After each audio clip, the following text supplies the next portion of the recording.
नमस्कार दोस्तों, आज के इस वीडियो में देखेंगे कि अगर आप निफ्टी 100 स्टॉक से एक्स्ट्रा ऑर्डिनरी रिटर्न पाना चाहते हो तो क्या स्ट्रेटजी हो सकती है, ऐसे स्टॉक को आप फाइंड कैसे करोगे, उनमें किस तरीके से उनके ग्राफ को एनालाइज करोगे, उसके बाद अपनी स्ट्रेटजी बनाओगे कुछ इंडिकेटर की मदद से जो आपको एक अच्छा खासा बाइंग पोजीशन देंगे जहां पर आपको एंट्री लेनी है और उसके बाद कुछ ही दिनों में आपको अच्छा खासा रिटर्न मिलेगा। और ये जो रिटर्न आपको मिलेगा इसमें आप MTF के माध्यम से अपने इस रिटर्न को मल्टीप्लाई कर सकते हो। तो ये सब कैसे होगा स्टेप बाय स्टेप आज के इस वीडियो में समझते हैं। वीडियो में बताया गया कोई भी स्टॉक बाई से रिकमेंडेशन नहीं है। आप पोजीशन लेने के पहले बैक टेस्टिंग करके बिल्कुल श्योर हो जाइए, उसके बाद ही पोजीशन लीजिएगा। साथ ही ये सारी स्ट्रेटजी बिल्कुल फ्री में यूज करने के लिए वीडियो के डिस्क्रिप्शन में धन के डीमैट एंड ट्रेडिंग अकाउंट का link, demat and trading account आप ओपन कर लीजिएगा। चलिए सीधे चलते अपने डेस्कटॉप स्क्रीन पर और स्टेप बाय स्टेप समझ लेते हैं। तो चलिए आज के इस वीडियो में देखते हैं कि जो निफ्टी 100 स्टॉक्स है उन्हें सबसे पहले हम कैसे फिल्टर करेंगे, फिल्टर करने के बाद किस तरीके से हम उसमें स्ट्रेटजी बनाएंगे और उस स्ट्रेटजी के बिहाफ पे एक्स्ट्रा ऑर्डिनरी रिटर्न फाइंड करने का प्रयास करेंगे। तो ये सारी चीजें एक एक करके हम समझते हैं। सबसे पहले हमें ScanX चार्ट ट्रेड पे आना है। आने के बाद कुछ इस तरीके का इसका कंसोल है, आपको आना है, क्रिएट कर लेना है। अब क्रिएट करने के लिए सबसे पहले आपको लॉगिन करना पड़ेगा, तो यहाँ से लॉगिन कर लीजिएगा। तो हमने यहाँ पे लॉगिन कर लिया है। लॉगिन करने के बाद क्रिएट पे क्लिक करना है। क्रिएट पर क्लिक करेंगे तो बहुत सारे स्टॉक्स आपको दिखने लगेंगे। 338 स्टॉक शो कर रहे हैं, ठीक है। तो ये सारे स्टॉक्स हैं। अब हमें चाहिए भाई निफ्टी 100 स्टॉक्स, यानी निफ्टी में जो 100 स्टॉक्स हैं उनमें हमें स्ट्रेटजी बनाना है। तो यहाँ पे इंडेक्स लिखा हुआ है, इंडेक्स पे आपको क्लिक करना है। जैसे आपने इंडेक्स पे क्लिक किया थोड़ा सा नीचे आएंगे, यहाँ निफ्टी 100 लिखा हुआ है, इस पे क्लिक कर लीजिएगा चेकबॉक्स पे। जैसे क्लिक करके और ब्लैंक स्क्रीन पे आप क्लिक करेंगे तो इजिली ये 100 स्टॉक्स अप्लाई हो जाएंगे। अब आप देखेंगे ये जो निफ्टी 100 स्टॉक्स हमने फिल्टर लगाया है, इससे निफ्टी में टॉप 100 कंपनियां हमारे स्क्रीन पर हमें शो होने लगेंगी, ठीक है। आप देख सकते हैं कि ये सारी कंपनियां हैं जो कि निफ्टी 100 के अंतर्गत आती हैं। अब इसमें सबसे पहला नाम है रिलायंस इंडस्ट्रीज का, क्योंकि सबसे ज्यादा मार्केट कैप रिलायंस इंडस्ट्रीज का इस समय है। दूसरी टाटा कंसल्टेंसी सर्विस है। तो इस तरीके से हमने फाइंड कर लिया कि निफ्टी 100 स्टॉक्स कौन कौन से हैं।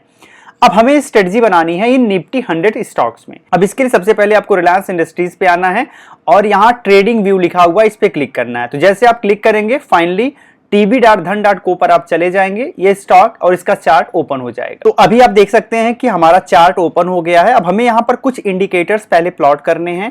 सबसे पहले हम यहाँ पे FX पे जाएंगे और बोलिंजर बैंड को अप्लाई कर लेंगे। जैसे आपने बोलिंजर बैंड को अप्लाई किया, कुछ इस तरीके से बोलिंजर बैंड दिख रहा है। यहाँ पर सबसे ऊपर एक लाइन है, बीच में एक लाइन है और नीचे एक लाइन है।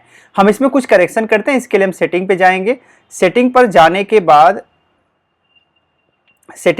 के बाद इनपुट पे आपको आना पड़ेगा और यहाँ 20 है, इसे आप 200 कर लीजिएगा। 200 और 2 का इंटरवल लेके चलेंगे। स्टाइल पे आपको आना है। यहाँ मीडियम वाले तो हम हटा ही लेते हैं, हमें मीडियम से काम ही नहीं है। एक अपर की लाइन है, इसको हम नहीं हटाते हैं, थोड़ा सा इसको यहाँ से मोटा कर लेते हैं। और यहाँ फिर लोअर वाली लाइन पे आएंगे, इसको भी थोड़ा सा इसके कलर को चेंज कर लेते हैं, ठीक है। कलर को चेंज करते हैं और थोड़ा सा इसको भी मोटा कर लेते हैं। तो इस तरीके से हमने सेटिंग में चेंज कर लिया। अब इसे हमने अप्लाई कर दिया। अब यहाँ जो ऊपर वाली लाइन है, यहाँ 2 पीरियड का और यहाँ पे 200 पीरियड का है, ठीक है।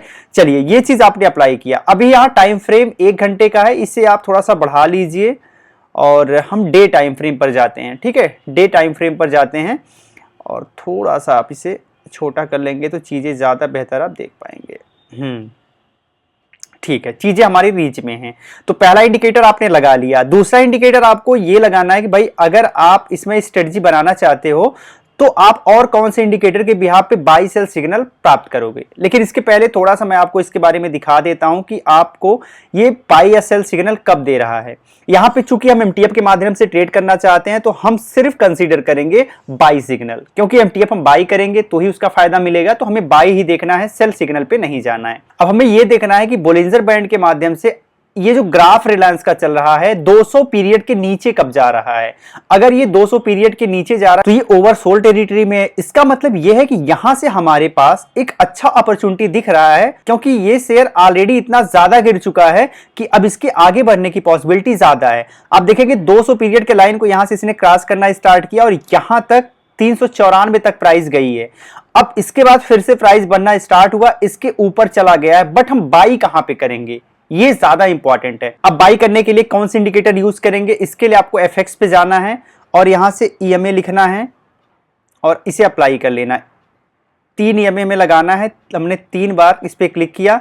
एक 9 पीरियड का हो गया, दूसरा हमें 30 पीरियड का लगाना है। यहाँ इनपुट में जाइएगा और इसे 30 पीरियड कर लीजिएगा, तो ये दूसरा 30 का लग गया और तीसरा हमें 100 का लगाना है। अब इसके कलर में भी हम थोड़ा सा बदलाव करेंगे। यहाँ पे फिर से आपको सेटिंग में जाना है, 9 पीरियड के स्टाइल पे जाना है और यहाँ से इसे थोड़ा सा मोटा कर देना है। ठीक है, मोटा या फिर कलर ही चेंज कर देते हैं, हम येलो कर लेते हैं। येलो करके थोड़ा सा मोटा आपने कर दिया, तो एक तो हमने चेंज कर दिया। दूसरा 30 पीरियड पे जाते हैं, इसके भी स्टाइल पे जाते हैं, इसके भी कलर को चेंज कर लेते हैं, इसके भी कलर को चेंज करते हैं और लाइन को मोटी कर लेते हैं।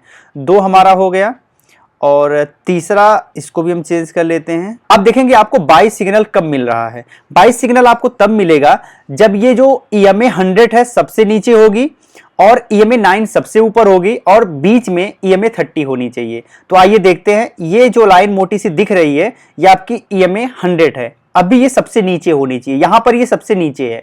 अब इसके ऊपर EMA 30 होनी चाहिए, तो यहां पर EMA 30 इसके ऊपर है और सबसे ऊपर EMA 9 है। इसका मतलब यहां पर आपको बाई सिग्नल मिला, यहां पर आपको बाई सिग्नल मिला। अगर आप यहां पर मार्केट में एंटर करते हैं तो आपको कितना रैली मिलती है ये देख लेते हैं।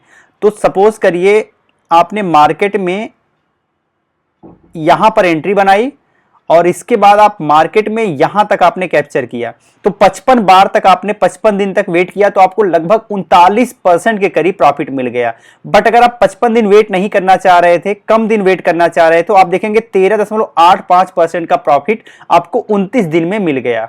ठीक है, तो इस तरीके से यहां पर आपको एक अच्छा खासा मोमेंटम कैच करने का मौका मिल गया। बट ये मोमेंटम आपने बहुत देर बाद कैच किया है। इसका रीजन ये है कि यहां पर आपको बाई सिग्नल मिला था, बट हम 100% श्योर नहीं थे, क्योंकि अभी भी जो 100 पीरियड की लाइन है इसके ऊपर है, तो हम बिल्कुल श्योर नहीं है कि मार्केट यहां से ऊपर जाएगा ही जाएगा।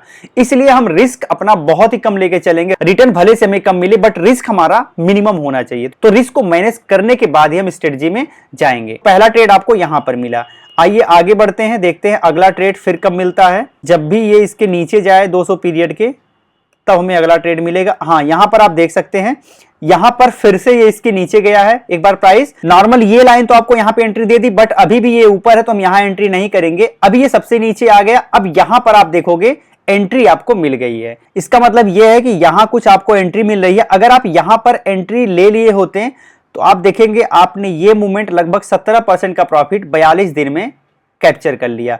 अगर आप नहीं वेट करना चाहते तब भी आप लगभग 2.5-3% का प्रॉफिट सिर्फ 6 दिन में कवर कर सकते थे। थोड़ा और वेट करते तो 20 दिन में आप लगभग 5% का प्रॉफिट जनरेट कर सकते थे। तो नॉर्मल आप अगर MTF के माध्यम से ट्रेड कर रहे हैं तो जो आपका प्रॉफिट होता है वो मल्टीप्लाई हो जाता है, तो आपका अच्छा खासा प्रॉफिट यहां से जनरेट हो जाता। तो इस तरीके से आपने देखा कि यहां पर फिर से आपको एक बार सिग्नल मिल गया और इस सिग्नल के बिहाफ पे आपको अच्छा खासा प्रॉफिट देखने को मिल रहा है।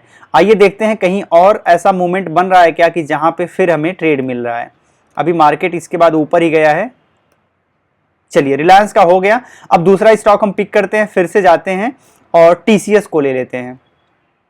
यहां पर आप TCS को ले लीजिए, TCS को आप ले लीजिए और यहां से अप्लाई करिए। अब हमने TCS को अप्लाई किया। अभी आप देखेंगे ये इस जोन में आ गया है। जब भी हमें सिग्नल मिलेगा यहां पे एक अच्छी एंट्री बन सकती है। और बैक में जाते हैं। यहां पर एक चीज आपको ध्यान रखना है, कोई बाई से रिकमेंडेशन नहीं है, इसलिए आप इसे बाई से रिकमेंडेशन मान के मत चलना, सिर्फ एजुकेशनल पर्पज से है। एंट्री लेने के पहले आप बैक टेस्टिंग जरूर कर लेना, जिससे आप पूरा श्योर हो जाओ कि हाँ ये काम करता है। आप देखोगे यहाँ पे इंडिकेशन मिल गया, ये नीचे चला गया है, बट हमारा जो इंडिकेटर है अभी भी ये ऊपर है, तो हम यहाँ पे एंट्री नहीं लेंगे। ठीक है, तो आप देखोगे यहां पर फिर से ये इसको टच किया है 200 पीरियड को, बट अभी भी एंट्री नहीं बन रही, क्योंकि ये वाली जो लाइन है 200 पीरियड की जो लाइन है अभी भी ऊपर। अभी ये 100 पीरियड की लाइन यहां नीचे हो गई है, तो आप देखोगे यहां पर आपको एंट्री मिली। मान लीजिए अगर आप यहां पर एंट्री लिए होते तो आप देखेंगे आपको 3-4% का रिटर्न बहुत ही कम टाइम में मिल गया, लगभग 7-8 दिन में मिल गया। ठीक है, तो इस तरीके से आप यहां पर देख सकते हैं प्रॉफिट अपना। अब यहां पर देखेंगे 200 पीरियड के नीचे फिर से कैंडल बनने लगी, इसका मतलब यह है कि ओवरसोल्ड जोन में फिर से ये आ गया है। अगर ओवरसोल्ड जोन में आ गया है तो इसका मतलब यह है कि यहां फिर से कहीं हमें एंट्री जरूर मिलेगी। चलिए देखते हैं एंट्री कहां मिलती है। तो यहां पर आप देखेंगे कि यहां पर ये जो लाइन है नीचे हो गई है और यहां प्रॉपर हमें एंट्री मिल गई है। तो अगर हम यहां पर एंट्री लेते हैं तो हमें सिर्फ 20 दिन में लगभग 8% का रिटर्न हमें देखने को मिल गया। अगर थोड़ा सा आप और वेट करते हैं तो आपको 37 दिन में 11% का रिटर्न मिला। अगर आप और वेट करते हैं तो आपको 87 दिन में लगभग 35% का रिटर्न मिला। और अगर आप और ज्यादा वेट कर सकते हैं तो यहां पर देखेंगे आपको 160 दिन में 57% का रिटर्न मिला। अगर 57% का रिटर्न एमटीएफ के माध्यम से देखेंगे, बहुत ज्यादा आपका रिटर्न बन के आ जा रहा है, क्योंकि आपके कैपिटल पर आपको लीवरेज भी मिल जा रहा है, तो आपका रिटर्न भी मल्टीप्लाई हो जा रहा है।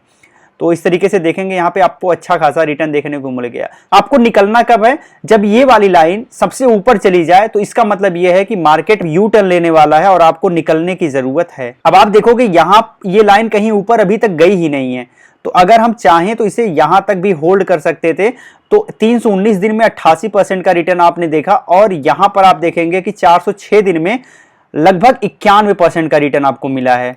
ठीक है, अब यहां से आप देखोगे ये लाइन अब तक नीचे थी, अब ये ऊपर होने वाली है और यहां से ऊपर हो गई है। यहां पे आप निकल जाते, अगर आप यहां पर निकल जाते तो भी आप देखेंगे कि बड़ा अच्छा खासा प्रॉफिट, मान लीजिए यहां पे आप निकलते, तब भी आप देखेंगे लगभग 62% का प्रॉफिट आपने बनाया 465 दिन में।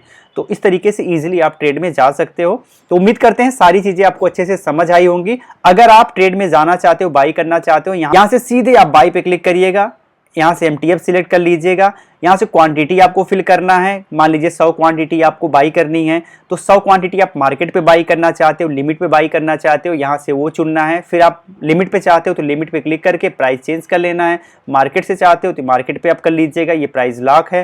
इसके अलावा एलटीपी इसकी 3601 रुपए 60 पैसे है, लेकिन अगर आप एमटीएफ के माध्यम से बाई करना चाहते हो तो ये आपको सस्ता मिल जाएगा। तो चलिए इसके एक क्वांटिटी करके आपको दिखा देते हैं। एक क्वांटिटी हमने किया, अब एलटीपी 3601 रुपए 60 पैसे चल रही है, बट एमटीएफ के माध्यम से सिर्फ आपको 866 रुपए 54 पैसे में एक शेयर बाई करने का मौका मिल जाएगा। ऐसा इसलिए क्योंकि आपको 4.17x का लीवरेज मिल रहा है। सिर्फ आपके पास 866 रुपए 54 पैसे की मार्जिन होनी चाहिए, तो इजीली आप इस ट्रेड में जा सकते हो। लेकिन अगर आपको 100 क्वांटिटी चाहिए तो ये मार्जिन आपका 86,478 रुपए 40 पैसे हो गया।